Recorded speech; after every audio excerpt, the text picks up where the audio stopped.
Thank you to Harvest ETFs for sponsoring this video. I'll talk more about them a little bit later in the video. One of the biggest challenges that retirees have today is you need to ensure that the cash flow that you have in retirement is going to be sufficient to cover your lifestyle expenses. The sources of cash flow that you need obviously have to be very reliable and they have to be dependable. And a solution that has become very popular in recent years here in Canada are exchange-traded ETFs. And in particular, we're looking at funds that use a covered call overlay that generates additional income in the fund. That income is then flowed through to the unit holder. In this video, I'm going to discuss some of the key features of this type of fund, and I'm going to specifically look at how they can be used by retirees to solve these cash flow requirements. I'm also very pleased to say that in preparation for this video, I spoke with Michael Kovacs. And Michael is the President, Chief Executive Officer at Harvest ETFs. Michael answered some of the questions that I had about the logic behind this type of fund. We got into some more details on a couple of the funds that Harvest offers. So first off, there are obviously a lot of different investment choices that we have as retirees. One of the most important, one of the major factors you have to consider when you're deciding what's right for you is the stage of life that you're at. Now, typically, but not always, as a person gets closer and closer to retirement, or certainly when you're in retirement, very common that you would look for investments in industries that are stable or very reliable as a portion of your investment portfolio. You want to have some growth, no question about it, but you also want to have that stability and reliability while you're in those retirement years.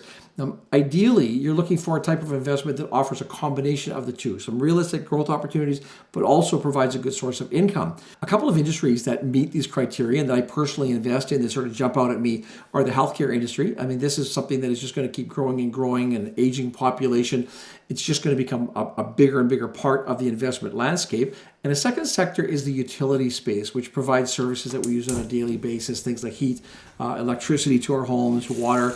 These are services that, regardless of an economic situation, they're always going to be in demand. I want to look a little bit deeper into each of those spaces, and I'll start with the healthcare system. If you're looking for a few reasons why you might want to invest in this space, like I said, population is aging, baby boomers are making up a bigger and bigger chunk of our society.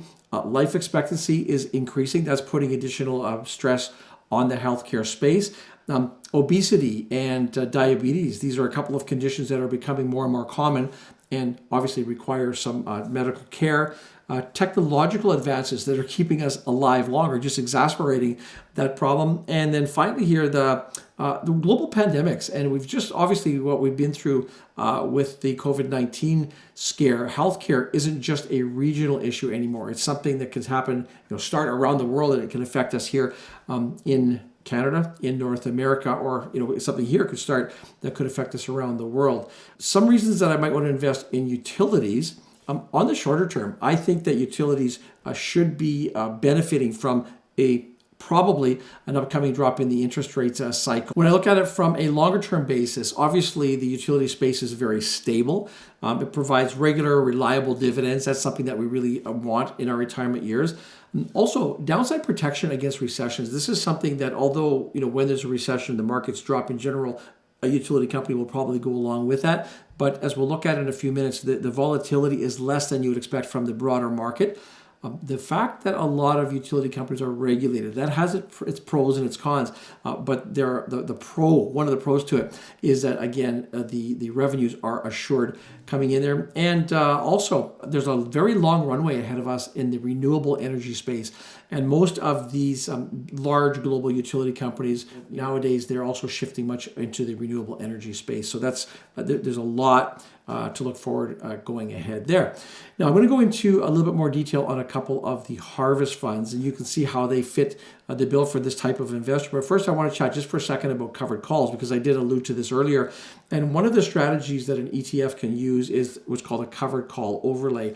And they do this because you're able to generate a higher yield into the portfolio, and that way you can flow the cash distribution through to the unit holders. And this has become very, very popular in the last number of years. In this video, I'm not going to get into the specifics of how covered calls work, but I do go into this in much more detail in another video, and I will put a link if you want to get more information on that. I'm also going to share some of my conversation with Michael, who was able to offer some more insight into the overall covered call strategy, but also some more specifics onto some of the Harvest funds in particular. And I want to dive into a couple of those funds now. I'm going to start with the Harvest Healthcare Leaders Income ETF. The ticker on this fund is HHL. As you can see from this chart, as of November 30th, the current yield is 8.97%. And this fund is an equally weighted portfolio of 20 large cap global healthcare companies. So this is a very solid way of ensuring that you have that monthly distribution into your portfolio. They also use an active covered call strategy. Some of the benefits of investing in this type of fund, you look at these global trends I spoke about in the long-term growth in the space itself. They have 20 large cap global healthcare stocks, so there's good diversification there. It pays monthly income, and it does have the opportunity for capital appreciation as well. The covered call strategy itself will enhance the income that comes into the portfolio, and it will provide statistically lower portfolio volatility. When we look at the next slide here, we can see the companies that this fund holds. And a lot of these names you're going to be very familiar with. These are companies that are predominantly based in the U.S. There's about a 97% exposure to the United States market here, but these are companies that do business around the world. Pharmaceuticals make up about a third of the fund, healthcare equipment and supplies another quarter, and then you can look down this list and see the subsectors that the fund invests in. This fund is available in either a hedged or an unhedged version. So those of you who want to factor the currency exchange in there, you can pick your choice.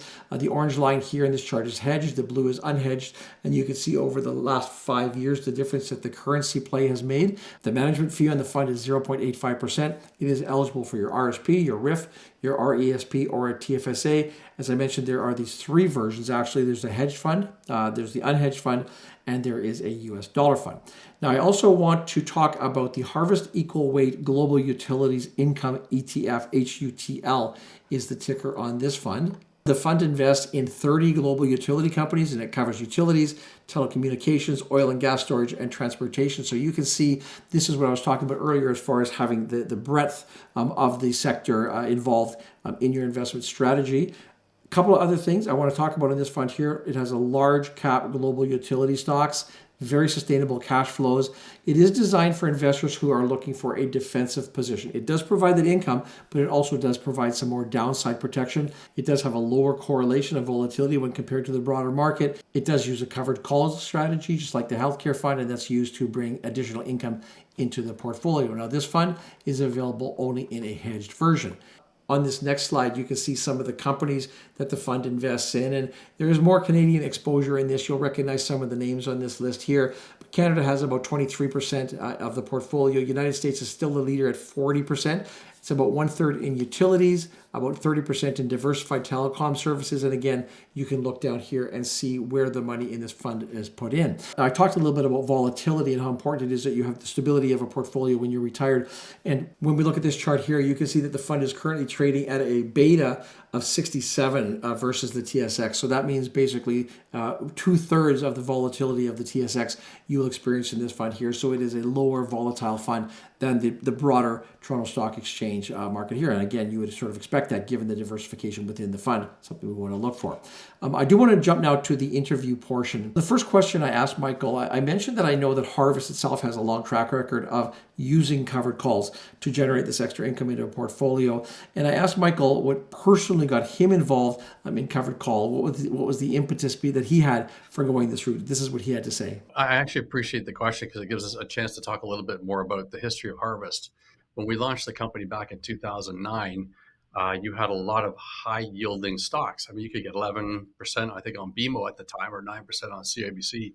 So we launched our first fund in 2009, which was the Banks and Buildings Fund, which is a little tiny mutual fund now that no one really pays attention to. But it actually has 14 years of consistent monthly distributions. And that was great. Well, as markets started to come back from the financial crisis, by the time we got to about 2013, yields were getting pretty low. And it was at that point in time we decided to implement a covered call writing strategy to continue to keep our yields attractive. And by 2014, we started off actually using an outside provider for about a year, and then we built our own team internally, and we've been running our own covered call strategy since 2014. So it's worked very well. We have a number of funds that are now been ETFs for 8 years, 9 years. They've been consistently paying their distributions, and we think it's a strategy that really helped out as interest rates got extremely low for a while, and allowed us to continue to generate that high level of income. And it's worked well. We've seen obviously the last year performance has been tougher, But generally, over the longer term, we've been able to sort of keep consistent with our cash flows, with our distributions, and let performance work in the background with the funds. So it's worked out very well since really 2013 when we launched the cover call strategies. Another question I had from Michael was, as a retiree, I mentioned earlier the consistency, the dependability of income is so important. I really wanted to stress that. So I asked him, with the funds and harvest runs, how consistent have the distributions been, and how many times in the various funds have they raised the distributions over time? Well, they've been consistent throughout the piece, and we launched the actual ETF company in 2016, and all of our core ETFs have consistently paid out distributions. With regards to hikes, I actually went through this the other night with Paul McDonald, our CFO, our COO, CIO, and we've actually had 7 hikes. We increased HTA, which is our tech fund, 3 times, and some of that flowed over to our HTAE, which is our enhanced version. So it had a distribution hike again earlier this year. Our brands fund, we've had an increase. Our energy fund, we've increased it a couple of times. So the point is, we've actually been able to sort of bump them up as time's gone on. But what I think is also important is the consistency of those distributions, because if you look at HHL, which is one of our longest running healthcare ETFs, it's paid out over $380 million in distributions in its lifetime. So it's never missed a distribution. It continues to pay. And it's sort of like the granddaddy, if you will, of the cover call space in Canada in the ETF market. There's obviously a motivation that the company has here to pay these consistent distributions, but distributions can't be guaranteed. Just the nature of the business says that you can't put a guarantee on them. So I asked Michael, what conditions does he see that would either allow them to raise distributions or force them to make cuts? And here was his response. Yeah, well, that's a great question, and I know I can only speak to our own methodology. We set our distributions once a year, and I mean, you could change them if you had to at any point in time, but we set the policy for each particular ETF once a year based on the market's volatility, sort of what we expect to happen with interest rates, et cetera. And we want to set it at a point where we know that we are over earning that distribution if we're meeting our option writing objectives. So for us to increase a distribution, we'd have to see that we're actually writing at a lower level. So we're writing call options at a lower level than we're required. So, for example, we could write up to 33%, say in the technology fund, but we found we were only writing at about 17, 18% earlier this year with the volatility and the performance. So that allowed us to increase the amount of writing and therefore increase the distribution, and still maintain the objectives. So we we're very careful when we're setting our objectives, because any of us know we've been in the market for a long time.